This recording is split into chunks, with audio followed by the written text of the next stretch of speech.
simplement. Voilà, en fait, je vais arrêter de parler. Je me suis dit, ok, alors vous dégagez. Même si je ne connais pas mon père biologique, mon père adoptif, donc du coup le papa de mes 4 autres petits frères et sœurs, m'a toujours apporté tout l'amour d'un papa. Je l'appelle papa à l'heure d'aujourd'hui, pour moi c'est mon papa. Recentre-toi et demande-toi, toi, qu'est-ce que tu as fait de mal? À l'heure d'aujourd'hui, j'ai créé un programme d'accompagnement pour mes clients qui s'appelle Ose ta vie. Donc très honnêtement, voilà, vous voyez un petit peu d'où je pars et vous voyez maintenant où j'en suis. Hello, j'espère que vous allez bien. On se retrouve aujourd'hui pour une nouvelle vidéo que je suis très heureuse de vous faire. C'est vraiment la vidéo à regarder pour faire de 2025 votre année. Donc je me suis pris un petit café, prenez un petit café, un petit thé, voilà, faites de même. Posez-vous tranquillement parce qu'on a des choses à dire. Aujourd'hui, on va vraiment discuter de vos fondations.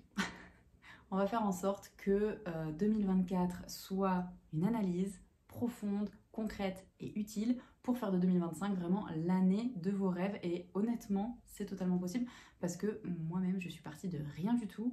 Si vous me suivez un petit peu sur Instagram, vous savez que je vous partage souvent ma vie et je suis tout simplement une personne qui a appris à prendre confiance en elle, qui a appris ses valeurs, qui a appris à prendre conscience de voilà qui elle est, etc.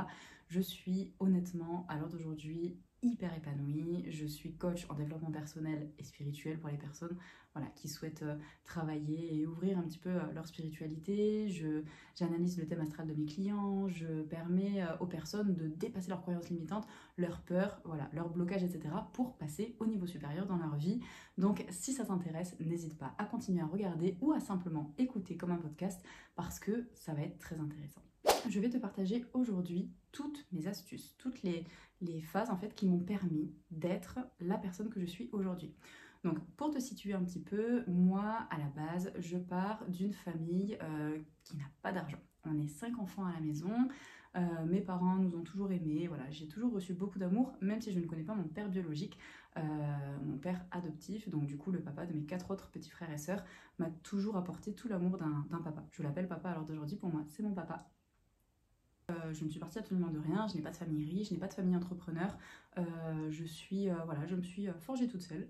On habitait dans un quartier assez défavorisé dans le sud de la France et j'ai toujours voulu être différente. Je savais que quoi qu'il arrive, j'allais prendre un chemin différent. Je ne savais pas comment, je n'avais absolument pas confiance en moi, j'étais vraiment la fille un peu perdue qui va suivre ses copines pour appartenir à un groupe. Vous voyez, ce genre de personne, voilà, je savais pas prendre de décision par moi-même. J'étais jamais la personne qui osait dire ce qu'elle pensait. À l'heure d'aujourd'hui, j'ai créé un programme d'accompagnement pour mes clients qui s'appelle Ose ta vie. Donc très honnêtement, voilà, vous voyez un petit peu d'où je pars et vous voyez maintenant où j'en suis. On habite à La Réunion avec mon chéri, j'ai un magnifique bébé en pleine santé, alors qu'il y a quelques années encore, je pensais être stérile, ne pas réussir à tomber enceinte. J'ai mis très longtemps à tomber enceinte parce que j'avais des croyances limitantes absolument délirantes et qui me pourrissaient la vie en fait tout simplement. J'ai dégagé tout ça, j'ai décidé de foutre un gros coup de pied au cul à toutes mes croyances et toutes mes peurs bloquantes et qui m'empêchaient d'être moi-même. Et me voilà aujourd'hui pour vous raconter et pour vous partager tout ça pour que vous puissiez en faire de même, tout simplement. Je vous invite à prendre un petit carnet, un petit stylo, comme je vous disais, de quoi boire. Et puis c'est parti, fini l'intro, on arrête de papoter et on passe aux choses sérieuses. Donc, pour moi, la première des choses à faire, même si vous voulez changer votre développement personnel, votre état d'esprit, si vous voulez évoluer, enfin atteindre des buts, des objectifs bien précis, comprenez bien que si vous ne changez pas la base, le fondement de votre propre personne, en fait l'intérieur profond, vous n'y arriverez jamais. Vous allez tourner en rond et chaque année, vous allez prendre ces nouvelles résolutions qui vont tout simplement foutre le camp au bout d'un mois, voire deux, si vous faites partie des personnes qui tiennent le coup le plus longtemps. Mais en réalité, en général, ça ne sera pas plus de 2 semaines, tout simplement parce que les fondations ne sont pas bonnes. On veut tout le temps améliorer l'extérieur, on veut avoir plus d'argent, on veut avoir plus de clients, on veut changer de job, on veut changer d'appartement, on veut devenir propriétaire. Voilà, on veut plein de choses, en fait, on veut se remettre au sport, on veut arrêter de fumer. Mais tout ça, c'est voué à l'échec si vous ne changez pas votre état d'esprit le plus profond, le plus ancré. Donc, première chose à faire pour moi qui est indispensable, c'est vous respecter. Respectez-vous. apprenez à vous aimer. Je sais que c'est hyper bateau et là vous allez vous dire non mais je vais me faire chier dans sa vidéo, c'est complètement pourri ces idées. Non, c'est pas du tout une idée à la con, je peux vous assurer que ça marche. En fait, plus vous allez vous respecter, plus vous allez tout simplement pouvoir glow up, comme on dit. Voilà, c'est à la mode, glow up. Moi personnellement, j'adore être quelqu'un de propre. Comme on dit souvent, il vaut mieux être propre que paraître beau ou belle. Voilà, je préfère être propre de l'intérieur que avoir une belle maison, une belle voiture, etc. Vous allez tout de suite voir où est-ce que je veux en venir. En fait, tout ça pour vous dire que prenez d'abord conscience de qui vous êtes à l'intérieur, changez votre état d'esprit, changez votre mode de fonctionnement intérieurement, sans forcément que ça se voie. Ça, c'est le bas de l'iceberg, en fait. C'est vraiment ce qui est au fond de l'océan et qui ne se voit pas. Et c'est comme ça que vous allez tout simplement pouvoir atteindre les objectifs qui vont se voir de l'extérieur. Donc, avant toute chose, comme je vous disais, si vous me suivez sur Instagram, vous voyez que j'ai un lifestyle absolument génial. Je vis sous les cocotiers toute l'année, il fait super beau, on a une belle voiture, on a une superbe maison. On manque de rien. Mais avant tout ça, qu'est-ce que j'ai fait? J'ai d'abord optimisé, on va dire, analysé, décortiqué, puis tout nettoyé intérieurement. Donc, première chose à faire, si vous êtes là aujourd'hui, c'est que vous vous y intéressez et c'est que voilà, ça fait partie de vous. Donc, recentrez-vous. Prenez le temps de, par exemple, faire votre lit chaque matin, si vous ne le faites pas encore. Prenez le temps de nettoyer votre maison. Vous voyez, moi j'adore sentir ma maison propre, j'adore être dans un environnement propre, même si à l'heure d'aujourd'hui vous ne vivez pas exactement là où vous avez envie d'être. Prenez quand même conscience que si vous ne respectez pas le lieu dans lequel vous vivez aujourd'hui, vous ne pourrez être heureux nulle part. Et rien de bien va vous arriver, puisque l'univers va tout simplement comprendre qu'en fait, vous êtes dans le manque, vous vivez et vous vibrez le manque, vous vibrez le non-respect de l'environnement dans lequel vous êtes, etc. Donc, vous n'allez absolument rien mériter de mieux que ce que vous avez aujourd'hui. Donc, c'est exactement pareil pour votre maison ou votre appartement et pour votre petit corps d'amour. Parce que oui, vous avez un magnifique corps qui vous permet chaque matin de vous lever et d'être en pleine forme pour accomplir justement vos rêves, vos objectifs, etc. Se respecter soi, se respecter son habitation, mais aussi respecter son brouhaha mental. Parce que c'est vrai que le mental, il peut être hyper présent et c'est chiant, c'est fatigant, c'est vraiment déprimant. Et il y en a énormément qui finissent en dépression parce que ils n'arrêtent pas d'écouter les infos ou alors ils scrollent sur TikTok, sur Instagram, etc. Ils voient la vie des autres. Et au final, comment tu veux être heureux et comment tu veux avancer dans ta vie si tu te concentres sur la vie des autres et sur tous les drames qui se passent autour de toi? On n'en a rien à foutre. Chacun ses problèmes. Toi, t'es concentré pour toi. Et plus tu seras concentré en toi et pour toi, c'est pas du tout de l'égoïsme, hein, bien au contraire, plus tu pourras apporter le meilleur à toutes les personnes qui t'entourent, les personnes que tu aimes, tes clients, ta famille, tes proches, etc. Donc vraiment, fais-moi confiance. Prends soin de toi. Fais de toi ta priorité. Respecte-toi, comme je te disais. Et ensuite, le reste suivra. La deuxième étape très très importante que j'ai complètement négligée pendant très longtemps et qui m'a beaucoup rattrapée du coup quand je voulais évoluer dans ma vie. Je me disais putain mais pourquoi je stagne, pourquoi je stagne, pourquoi je stagne, pourquoi il n'y a rien qui se passe de plus dans ma vie, pourquoi est-ce que j'évolue pas?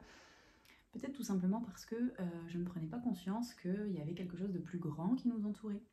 C'est pas des conneries. À l'heure d'aujourd'hui, il y a même énormément d'entrepreneurs, de grands chefs d'entreprise qui commencent à en prendre conscience et à le prendre en compte. Tout ça, c'est la manifestation, le fait de vibrer les bonnes énergies, les bonnes fréquences. Et en fait, pour vous faire simple, il y a deux grosses fréquences qui existent sur cette terre, c'est la peur et l'amour. La peur va créer des émotions négatives, donc ça va être le manque, ça va être la peur, ça va être la tristesse, la colère, etc. Et ensuite, l'amour va créer des énergies positives, donc ça va être la joie, ça va être la gratitude, ça va être le fait de vouloir partager, etc. avec nos proches et avec les personnes qu'on aime, donc c'est l'amour quoi. Et en gros, pour vous faire simple, pendant très longtemps, je vivais ma vie, je fonçais, voilà, j'allais tête baissée dans chaque objectif, situation, etc. qui arrivait, qui suivait dans ma vie. En fait, je ne me posais pas plus de questions que ça, jusqu'au jour où j'ai voulu tomber enceinte. Et là, pour tout vous dire, je me suis pris un gros mur parce qu'en fait, moi je me suis toujours dit que voilà, si tu te donnes à fond, si tu es dans l'action et si tu fonces, tout peut t'arriver. Sauf que si tu mets pas la bonne intention et pas la bonne énergie, ça va pas le faire. Donc pour vous dire, j'ai mis 1 an et demi à tomber enceinte. D'ailleurs, il y a la vidéo sur ma grossesse, je vous la mettrai là-haut, qui est en ligne, où c'est très émotif d'ailleurs, enfin je suis très émotive dans la vidéo parce que oh, c'était trop mignon, je vous racontais mon premier trimestre, comment ça s'est passé, etc. Donc si vous voulez plus d'infos, voilà, je vous invite à aller la regarder. Mais du coup pour rester sur le sujet de comment évoluer dans sa vie, je vais vous la faire claire, je vous donne mon petit exemple là concret de vie et vous allez pouvoir vous l'approprier à vous-même.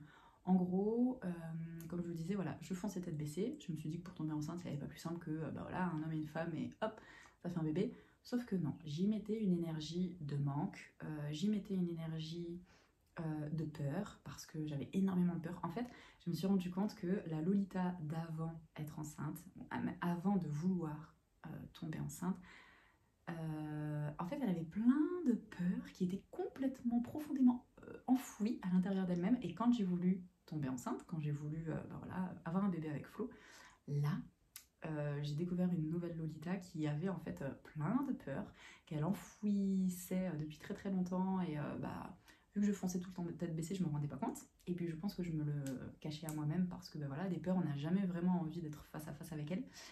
Et là, je pouvais plus faire semblant. En gros, si je faisais pas face à ces peurs et si je les réglais pas, je tomberais pas enceinte. Et ça, je l'avais bien compris. Je l'ai compris quand même assez tard parce que honnêtement, j'ai mis plus de 8 mois, 8-10 mois avant de comprendre ça. Et en fait, je me suis dit, bah merde quoi, fait chier, pourquoi est-ce que tout le monde tombe enceinte sauf moi? Enfin, tu sais, dans ces moments-là, t'as l'impression que t'es le centre du monde, hein, alors qu'il y a des femmes, malheureusement, ça met 8 ans, des fois, ça n'arrive jamais. Mais en fait, je me suis dit, ok, j'ai pas envie d'être comme ça non plus. Donc, pour moi, c'est action-réaction. Ça a toujours été comme ça. Je déteste rester focalisée sur. Enfin, bloquée en fait. Et là, je me suis dit, ok, ça fait trop longtemps que ça dure. Là, réagis. Tous les mois, tu fais ton test, t'es déçu et t'es en larmes.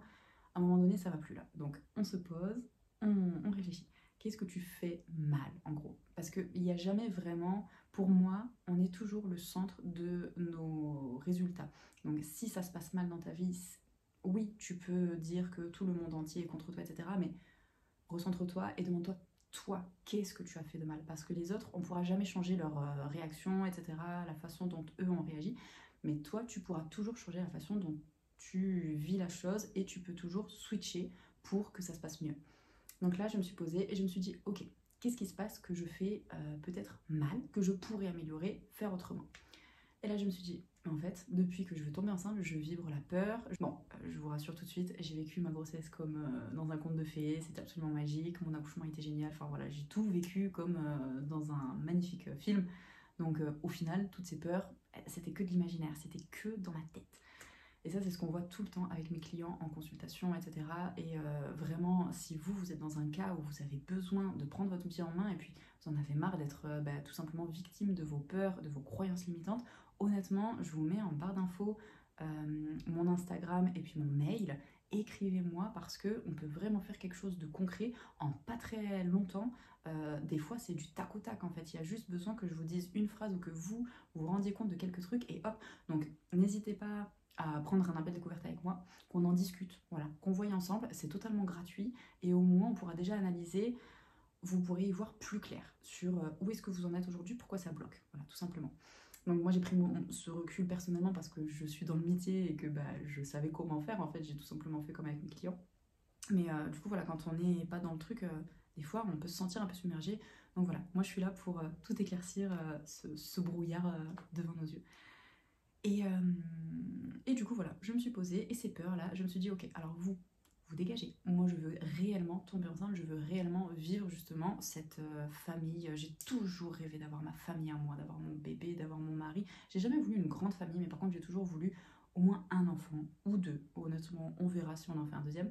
Mais voilà, j'ai toujours voulu ce petit cocon d'amour à moi, avec ma belle maison qui sent bon, mon bébé, etc. Ça peut paraître très très bateau dit comme ça, mais ça a toujours été mon rêve à moi, voilà, tout simplement. Et je me disais, non, je veux ce bébé, je l'aurai. Encore une fois, ça peut paraître très égoïste, mais vous allez comprendre la suite. Et en fait, j'ai commencé à switcher mes pensées. J'ai commencé à me réintéresser, parce que quand on a la tête dans le guidon, on oublie très souvent qu'on peut manifester, qu'on peut prier sans forcément que ça ait une forme religieuse, hein, mais tout simplement prier l'univers, parce que sachez que je ne suis absolument pas croyante en un dieu particulier, en une religion, quoi que ce soit, et je respecte toutes les formes de religion, toutes les formes de foi, toutes les formes de croyances. Moi personnellement, j'ai décidé de croire en quelque chose de plus grand que nous. Je sais pas du tout ce que c'est, mais honnêtement, je m'en fiche un peu parce que je suis tout simplement dans le respect de ce grand tout qui nous entoure et dont on fait partie d'ailleurs. Et en fait, bah, j'ai juste envie de me dire que ça marche quand on lui parle de la bonne façon, de la bonne manière. Et j'en ai fait tout simplement l'expérience grâce à ma grossesse, donc je vais vous raconter la suite juste après.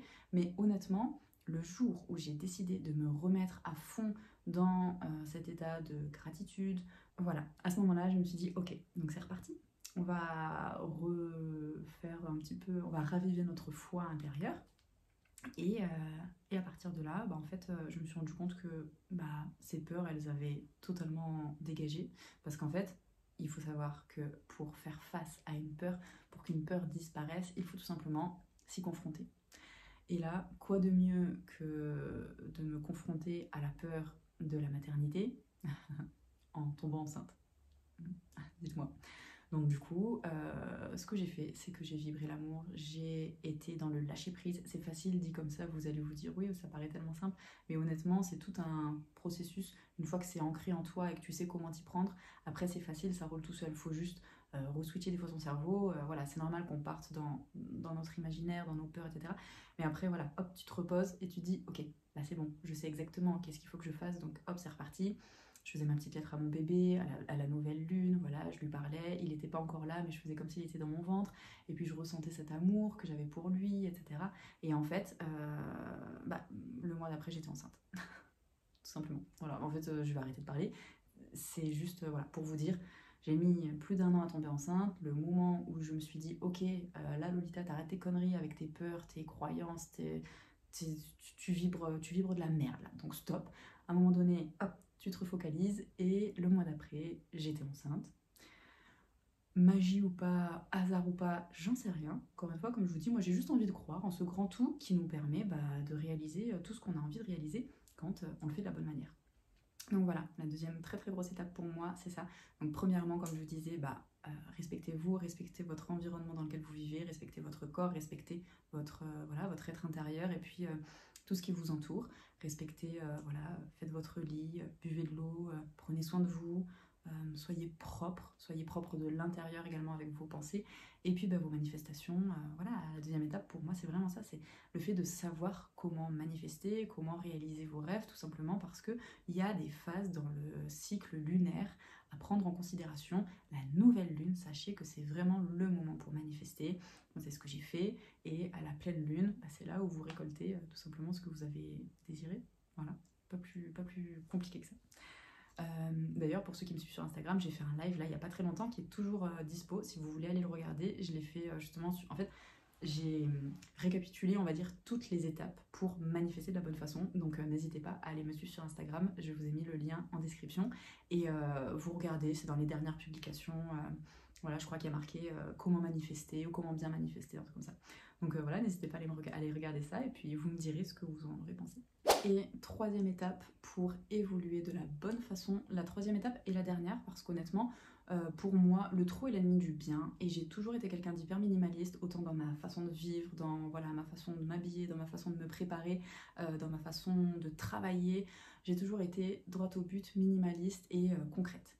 Et je vais vous donner que 3 étapes aujourd'hui, mais très très honnêtement, si vous suivez concrètement et à la lettre ces 3 étapes, votre vie en 2025 va réellement changer et vous allez passer de cette version-là à cette version-là. Très très honnêtement, moi c'est juste les 3 étapes que j'ai mises en place pour arriver là où je suis aujourd'hui, sachant d'où je viens comme je vous disais tout à l'heure. Donc la troisième étape, très importante, qui est pour moi aussi importante que les 2 premières. Hein. Franchement, il n'y a pas de classement. Les 3 sont ex aequo pour moi, les 3 sont très très importantes. C'est quoi? Dire adieu à la rancœur. La rancœur, c'est l'ennemi numéro 1 de votre état physique, de votre santé mentale, mais également de vos énergies, de votre fréquence énergétique et du coup de la manifestation de vos vies, enfin de vos rêves et de votre vie rêvée quoi. Donc très très honnêtement, si vous avez de la rancœur envers quelqu'un, là quand je vous dis ça, vous pensez forcément à quelqu'un. Si vous ressentez de la rancœur intérieurement, que vous vous en étiez pas forcément rendu compte, et qu'en écoutant cette vidéo, en écoutant là mes mots, il y a quelqu'un qui vous vient en tête, c'est que vous avez de la rancœur pour cette personne. Donc, ce que je vous invite à faire, ce que moi personnellement j'ai fait pour les 2-3 personnes en qui j'avais malheureusement de la rancœur, c'est totalement humain, ne vous en voulez pas, c'est totalement normal et ça fait partie du processus. Mais bien entendu, on peut dégager tout ça pour que justement on fasse table rase fin 2024, pour que 2025 soit une année totalement propre sur tous les plans, comme on disait tout à l'heure, voilà, propre intérieurement, propre extérieurement, mais également propre énergétiquement, tout simplement en pensant très fort à cette personne, en prenant un papier, un stylo et en lui écrivant une lettre. Donc, cool, j'ai renversé mon café, mais heureusement il était vide.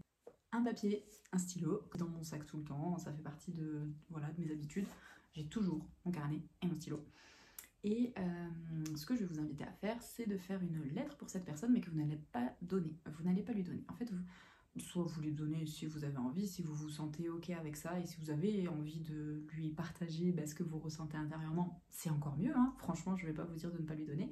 Mais si cette personne, vous sentez que vous ne pouvez pas lui donner, ou si elle est décédée, parce que c'est possible que vous ayez de la rancœur envers un parent, un proche ou quelqu'un qui vous aurait fait du mal, ou voilà, qui est plus de ce monde aujourd'hui, n'hésitez pas à quand même faire une lettre, parce que énergétiquement, et puis voilà, dans ce monde on est tous interconnectés, donc quoi qu'il arrive, les bonnes choses vont se faire et voilà, la rancœur va s'effacer quoi qu'il arrive. Voilà, ne vous inquiétez pas pour ça, ne cherchez pas plus loin que le bout de votre nez. Honnêtement, c'est aussi simple que ça, hein. Ça sert à rien de trop réfléchir des fois, juste faites et ça marche. Donc voilà, faites par contre avec la bonne intention, encore une fois, et vous me remercierez plus tard. Très honnêtement, ça va vous faire du bien, ça va vous libérer l'esprit, ça va vous nettoyer le cœur et vous allez être beaucoup, beaucoup plus léger. Donc ce que vous allez faire, c'est tout simplement penser à cette personne, commencer à écrire comme si vous aviez cette personne en face de vous. En fait, la lettre va simplement servir de support, mais c'est ce que vous diriez à cette personne si vous l'aviez en face de vous, et vous n'allez absolument pas vous retenir, vous allez absolument noter tout ce que vous avez sur le cœur, tout ce que vous voulez lui dire à cette personne, vraiment, mais allez-y du plus profond de votre être, vraiment, dites tout ce que vous avez sur le cœur. Il n'y a absolument pas de tabou, vous pouvez tout noter, puisque de toute façon, vous savez que cette lettre, au fond, vous n'allez pas la donner. Vous voyez ce que je veux dire? Donc vous pouvez être totalement ouvert. Mais bien entendu que vous faites par contre comme si vous aviez cette personne en face de vous. Sachez que le cerveau humain ne fait pas la différence entre le réel et l'irréel. Donc si vous dupez votre cerveau en écrivant cette lettre et en pensant très fortement à cette personne comme si elle était en face de vous, et qu'en écrivant, vous pouvez même écrire à voix haute, ou alors voilà, mais il faut écrire vraiment avec l'intention que vous dites à cette personne tout ce que vous avez sur le cœur, comme je vous dis, sans tabou. Nettoyez-vous du plus profond de tout ce que vous avez voilà, en vous. Et ça peut prendre une page comme 6 pages. Voilà, vous pouvez peut-être être en colère, peut-être que vous allez pleurer pendant la lettre, ou peut-être que vous allez rien ressentir du tout, mais au moins ça va juste vous faire du bien. Peut-être que vous allez avoir mal au poignet, ça c'est quasiment certain. Et en gros, une fois que vous avez fini, le mieux du mieux, moi ce que je conseille, après c'est propre à chacun, c'est de prendre cette petite lettre, d'aller là où vous avez envie d'aller, où est-ce que vous vous sentez bien, où vous savez que vous allez être seul. Voilà, il faut qu'il n'y ait personne autour de vous. Donc en extérieur, par exemple, j'en sais rien, moi, au bord d'un cours d'eau, ou alors dans la forêt, ou alors dans un endroit où vous vous sentez juste bien et vous aimez vous retrouver avec vous-même. Ça peut rester chez vous, mais moi je trouve que à l'extérieur c'est bien parce que c'est encore plus significatif et ça marque vraiment la fin d'un cycle. Vous voyez ce que je veux dire? C'est encore plus fort. Donc vous prenez cette lettre, voilà, vous vous posez là où vous avez envie de vous poser et vous relisez cette lettre à voix haute. À voix haute, en la vivant encore une fois comme si vous aviez cette personne en face de vous. Et une fois que c'est terminé, soit vous la déchirez, soit vous la brûlez. Et en fait, vous n'allez rien faire de plus. Ensuite, vous rentrez chez vous et vous reprenez votre vie normalement. Mais vous allez vous rendre compte, ou peut-être que vous n'allez pas vous en rendre compte, mais intérieurement, très honnêtement, il y a quelque chose qui se sera nettoyé et vous allez être beaucoup plus léger. Et je pense, si, que vous allez vous allez le sentir au plus profond de vous-même. Voilà, essayez d'être un peu plus dans le ressenti, parce que très souvent, et moi la première, hein, on a des phases où on a la tête dans le guidon, on réfléchit pas plus que ça, mais si on se pose, qu'on se demande, voilà, quelles sont nos énergies du moment, comment on se sent, est-ce qu'on a de la rancœur envers certaines personnes, quand on est honnête avec soi-même en général, il y a forcément des choses qui ressortent. Et à partir de là, vous notez tout. Ce cahier, justement, c'est comme votre meilleur ami, c'est comme ce journal intime qu'on avait quand on était ado. Donc marquez tout. Moi, franchement, il n'y a pas de... Vous voyez, je marque tout n'importe comment. En fait, il n'y a pas de plan. C'est vraiment... Il faut que ce soit comme si c'était votre déversoir à penser. Et ça vous vide le cerveau, ça vous permet de...